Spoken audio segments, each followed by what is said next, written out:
Hello again, everybody. I'm here to show you today a new feature released in Wish version 3.8.02.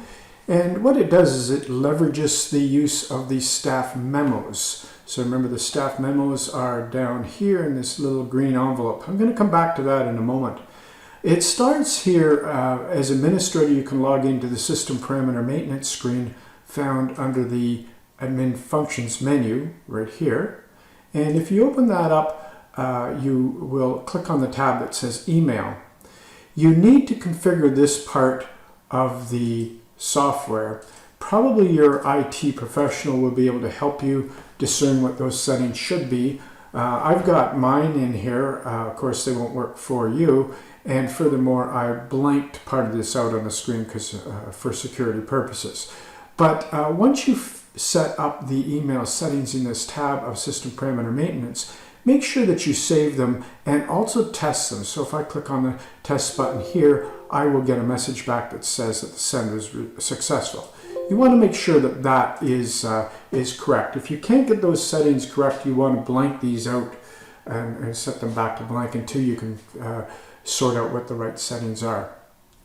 The second part of this process, once you've set that up in System Parameter Maintenance, is for all of your workers or your staff members. If you go into the user and resource code maintenance, which again is under the admin functions, and the very top one on this list will open up the user and resource codes. What you want to do is, for anybody that you want to send emails to, you need to put their email address in this column. I'm just going to spread mine apart a little bit so that you can see that. Now, you need to make sure you type it accurately. I mean, there's no test to tell you that that's a valid email or not, so just make sure that you type a valid email address in there. Okay, so those are the prerequisites. The users, you need to have the emails set in there, and you also need to have the system parameters under the email tab filled out. Now, another important thing to know is if I was Tammy here and I was doing my staff memos, if I didn't have an email address in here, it will not send any emails, because in the email world, you always have to have a from email address and a to email address. So if you are a user who doesn't have an email in here, you will not be able to send other users email. Okay, so I've just set up two in my demo here. I've got the administrator has an email address, and Marg also has one. Okay, so I'm logged in right now as admin, and if I go to the staff memo section, which is right here, this is where, if you've used this before, many of you have and do, you can create a new mail message to send. So I can come in here. Notice the from is from the admin. Just to recap, we set up an email for the ADM user in the user maintenance menu. And now I can select who I'm going to send it to. So maybe I want to send a message to Marg. Remember, she was the other one that we set up an email to. And maybe I want to also send one to Tammy. Okay? Or I might want to send it to all. But in this case, I'm just going to pick two people. In the memos, you may be familiar with where you can type a message in here. So I could say it's Janice's birthday on Friday.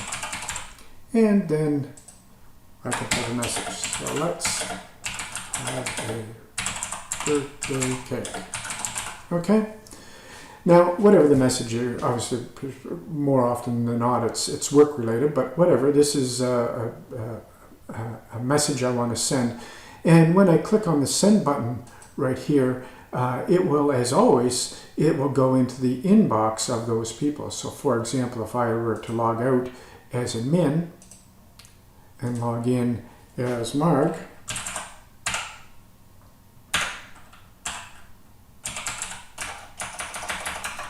with the correct password, and go to my inbox, you notice I've got my red envelope in there, indicates I have a message, and sure enough, there's the message that I sent today down here. Or sorry, actually it's the one on the top, Janice's birthday here, and that's the message I sent. However, if they have that email set up on their user login code, it will also end up going into email address. their email address on file, so it will send them an email as well, which of course they can respond to email. That is a new enhancement to Wish version 3.8.02, and I think a lot of people will find that very, very useful. It means that other workers can send emails to other workers and not need to have to find a way to look up their email address. Or if you're an administrator and you want to book a group meeting or send a notice out to everybody in the agency, you could just go into the new button and click to, and if you select all, it will select all of your workers, and if they have emails, it will also send them an email. Which is a benefit over this system. If they don't have an email, they actually have to come in and log into Wish to get their message. Anyway, that's a new function, and I hope you all find that useful. If you have any questions or want to talk about how to set that up, if you're unsure, just give us a shout and we'll help you out. Thank you.